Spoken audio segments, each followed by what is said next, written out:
Welcome to the show you are watching scary cassettes. आज की कहानी है आखिरी रात। करीब 2002 की बात है। तब मैं न्यू दिल्ली में आया, एक कॉलेज में एडमिशन ले लिया। मेरे पिताजी का सपना था कि मैं बैचलर डिग्री लेकर उनके बिजनेस को संभालूं, लेकिन मैं अपने घर के बिजनेस में बिल्कुल भी इंटरेस्टेड नहीं। कुछ दिन कॉलेज में रुकने के बाद मेरा पढ़ाई में मन बिल्कुल नहीं लग रहा था, तो मैंने वापस जाने का सोचा। तभी मैंने देखा एक वाइट कलर की गाड़ी से एक खूबसूरत लड़की उतरी। उसका नाम था रोशनी। मानो जैसे मेरे अंधेरे भरी जिंदगी में रोशनी आ गई। उसको देखकर ऐसा लगने लगा कि सब कुछ थम सा गया। मैंने देखा कि रोशनी मेरे पास आ गई। वो आकर मेरे साइड वाली चेयर पर बैठ गई और कुछ देर सोचती रही। हेलो हेलो, क्या पागल लड़का है। मैं उसको देखने में इतना खो गया था कि भूल ही गया वो मुझे बुला रही है। वो हाँ, सॉरी, वो मैं कुछ सोच रहा था तो मैंने ध्यान ही नहीं दिया। बोलिए, मैं आपकी क्या सेवा कर सकता हूँ?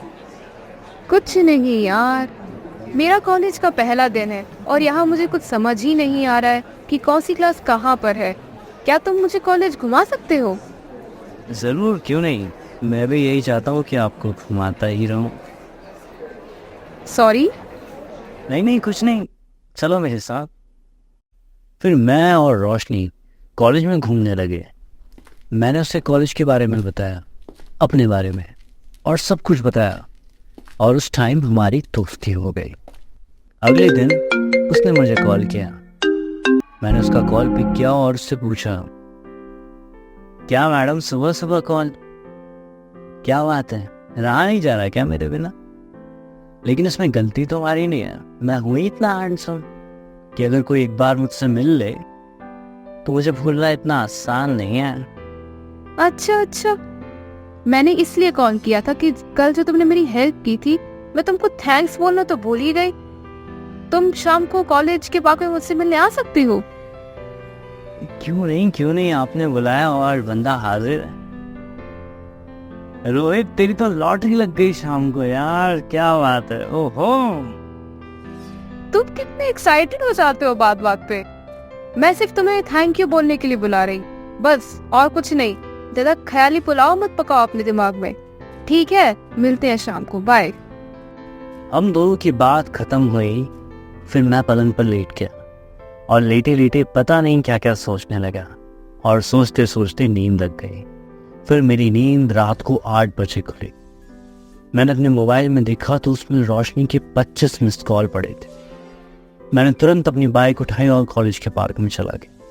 वहां देखा कि रोशनी अकेले पार्क में बेंच पर बैठी थी। मैंने जाते ही उससे कहा कि सॉरी रोशनी, वो मेरी नींद लग गई थी। I am really sorry. ठीक है, माफ किया। आओ बैठो यहाँ। तुम्हें पता है रोहित, मैं यहाँ 6 बजे से बैठी हूँ। मुझे पता होता कि तुम इतने केयरलेस हो तो मैं तुमसे कभी दोस्ती ही नहीं करती। फिर हम दोनों एक दूसरे के बाजू में बैठकर बातें करते रहे। वो अपनी दास्तां सुनाती रही और मैं सुनता रहा। रोहित, तुम भी तो कुछ बोलो। क्या सारी बातें मैं ही करती रहूंगी? क्या हम दोनों आज की रात क्वालिटी टाइम एक साथ होटल में बिता सकते हैं? ऐसा बोलकर मैं एकदम चुप हो गया और मुझे लगा कि बस अब तो मुझे थप्पड़ पड़ने वाला है। लेकिन उसने कहा, ठीक है, कहाँ चला है? मैंने भी झिझकते हुए कहा, यहीं पास में, करीब 10-15 किलोमीटर दूर। फिर हम दोनों उसकी कार में बैठकर जाने लगे। मैं कार चला रहा। मैं इतना एक्साइटेड था कि जैसे तैसे बस होटल पहुंचना चाहता था। क्या हुआ?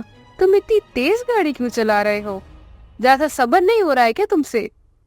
नहीं रोशनी, मेरे लिए आज की रात बहुत स्पेशल है। मैं धीरे ड्राइव करके खराब नहीं करना चाहता। हम दोनों बात कर रहे थे कि अचानक गाड़ी से कोई टकरा गया। मैंने गाड़ी रोकी और उतर कर देखा तो वहां पर अधेड़ उम्र का एक अघोरी पड़ा हुआ था, उसकी बॉडी से बहुत खून निकल चुका था। फिर मैंने कहा, दिखता नहीं है क्या? मेरी गाड़ी मिली थी तुझे मरने के लिए, पागल पुट्ठे। मेरी पूरी रात खराब कर दी। रोहित तुम पागल हो गए हो क्या? एक तो इतनी तेज गाड़ी चला रहे थे और उसको हॉस्पिटल लेने की बजाय तुम उसी पर चिल्ला रहे हो। बेटा, मुझे लगता है कि मेरे पैर की हड्डी टूट गई है, मुझे जल्द अस्पताल पहुंचा दो, मैं तुम्हें माफ कर दूंगा बेटा। नहीं नहीं, मेरे पास इतना टाइम नहीं है। चलो रोशनी, मेरे साथ चलती। कोई अगर इसके साथ देख लेगा तो बड़ी दिक्कत हो जाएगी। रुको, जो भी काम है बाद में कर लेना, नहीं तो मैं यहाँ पड़े पड़े मर जाऊंगा। मुझे जल्दी से अस्पताल पहुंचा दो या फिर एम्बुलेंस को फोन लगा दो। मैं तुम्हारे आगे हाथ छोड़ता हूँ, बचा लो मुझे बेटा, मुझे बचा लो। अरे बुढ़े, तुझे समझ नहीं आ रहा है क्या? आज की रात मेरे लिए कितनी खास है। ऐसा कर, तू मर जा, वैसे भी तेरी उम्र ज्यादा नहीं बची है। रुको बेटा, तुम बड़ी मूर्खता कर रहे हो, लगता है तुम्हें अपनी जान की फिक्र नहीं है। देखा रोशनी, जिसका एक पैर कब्र में है वो मुझे मारने की धमकी दे रहा है।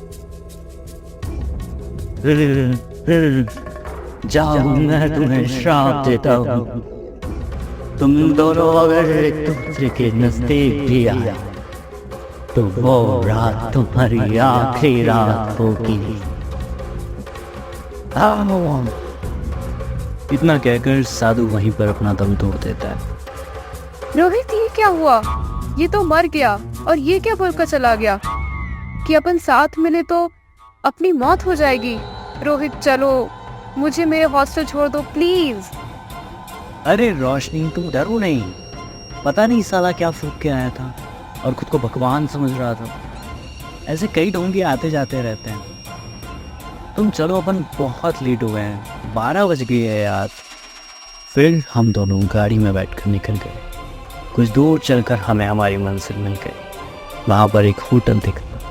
हम दोनों उतरकर होटल में चले गए। रूम की चाबी लेकर अपने रूम में गए।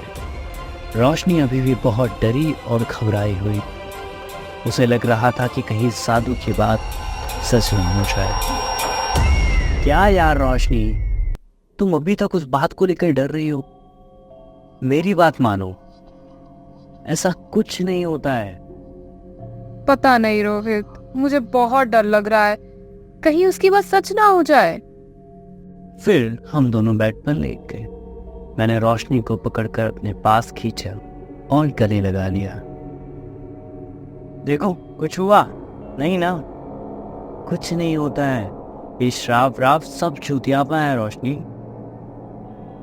देखो रोहित, ये सब होने के बाद मैं बहुत थक गई हूँ, मैं थोड़ा आराम करना चाहती हूँ। ठीक है, तुम्हारी जैसी मर्जी, तुम आराम कर लो। जब तुम्हारा आराम पूरा हो जाए तो मुझे बता देना। मेरे इतना बोलने के बाद रोशनी सो गई और मैं भी सो गया। कुछ देर बाद जब मेरी नींद खुली, मैंने मोबाइल देखा तो उसमें 3 बज रहे।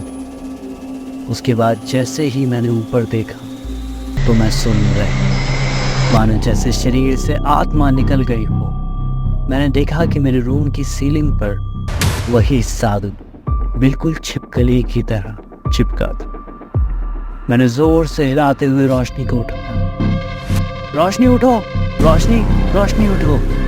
जैसे ही रोशनी ने ऊपर देखा तो चिल्ला उठी। फिर साधु के हाथ लंबे होते हुए मेरी गर्दन तक आ गए और मेरी गर्दन पकड़ ली और अगले ही पल मेरी गर्दन को धड़ से अलग कर दिया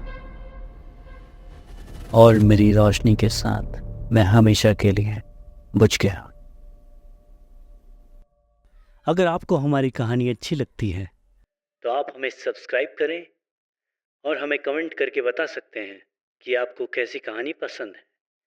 लाइक करना ना भूलें और हमारा फेसबुक और इंस्टाग्राम पेज ज़रूर फॉलो करें।